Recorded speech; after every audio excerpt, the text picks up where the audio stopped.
చూస్తే కార్ల వ్యవహారంలో పులివెందుల వైసీపీ నేతలు దిగివచ్చారు. పులివెందుల వైసీపీ నాయకుల చెరలో ఉన్న కార్లు యజమానికి చేరాయి.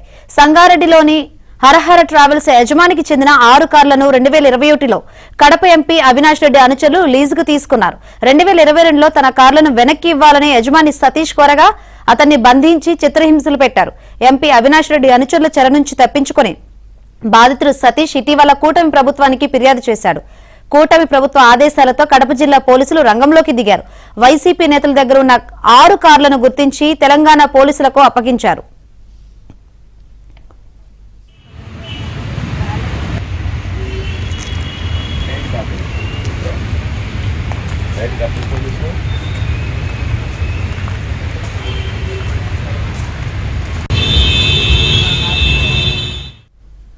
మరిన్ని వివరాలు అందించేందుకు మా ప్రతినిధి పరశురాం సిద్ధంగా ఉన్నారు. పరశురాం, ఏంటి అప్డేట్స్?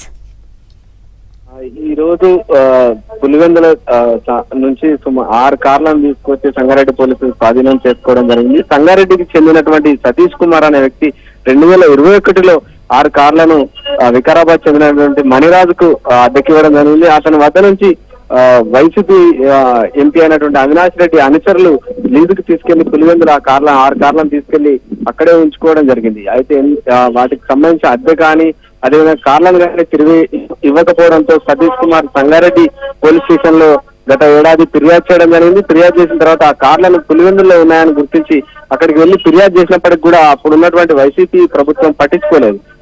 అది కాక ఆ కార్లను తిరిగి ఇవ్వాలని అడిగినందుకు ఆ సతీష్ కుమార్ ను 5 రోజులు బంధించి చిత్రహింస గురి చేయడం జరిగింది.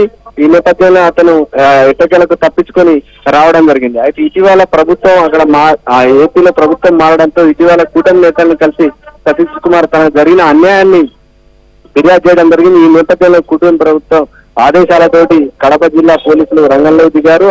ఏదైతే తెలంగాణ నుంచి తీసుకెళ్లి అక్కడ 6 కార్లను ఉంచుకున్నారో వాటికి సంబంధించి 6 కార్లను కూడా ఈ రోజు తీసుకొచ్చి కడప పోలీసులు తెలంగాణ పోలీసులకు అప్పగించడం జరిగింది.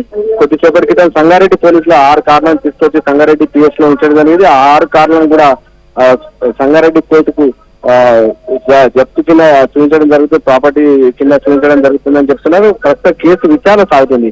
ఈ సతీష్ కుమార్ కూడా వీటికి సంబంధించి ఆ కార్లను కూడా చూడటం జరిగింది. అయితే ఇప్పటికే తన పేరిట ఉన్నటువంటి 6 కార్లు ఒక కారును కూడా వాళ్ళు పేరు కూడా అక్రమంగా మార్చుకున్నారని చెప్పి నెంబర్ ప్లేట్లను కూడా మార్చేశారు. తనను చంపడానికి కూడా ప్రయత్నించారు. ఎన్నో బెదిరింపులకు కూడా ఇప్పటికి కూడా బెదిరింపుకాల్సి వస్తున్నాయని చెప్పి సతీష్ కుమార్ చెప్పడం జరుగుతుంది. ఈ నేపథ్యంలో కూటమి ప్రభుత్వం చొరవతోటి తెలంగాణకు చెందినటువంటి ఆ బాధితునికి కొంతమేర న్యాయం జరిగిందని చెప్పవచ్చు.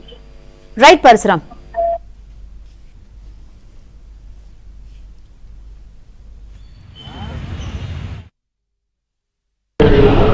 ఈ లాస్ట్ ఇయర్ 2023 జనవరిలో సతీష్ అనే వ్యక్తి కంప్లైంట్ పైన కొన్ని కార్లు ఈ మణిరాజ్ అనే వ్యక్తి కిరాయికి తీసుకుంటా అని చెప్పేసి కార్లు తీసుకోవడం జరిగింది. అప్పుడు 2023లోనే మణిరాజు మరియు ఇంకా 2 ముగ్గురిని అరెస్ట్ చేసినారు. అక్కడ జీడిమెట్ల పోలీస్ స్టేషన్లో అరెస్ట్ చేస్తే సంగారెడ్డి టౌన్ పోలీస్ స్టేషన్ నుంచి పీటీ వారెంట్ పైన వాళ్ళని రెగ్యులరైజ్ చేయడం జరిగింది.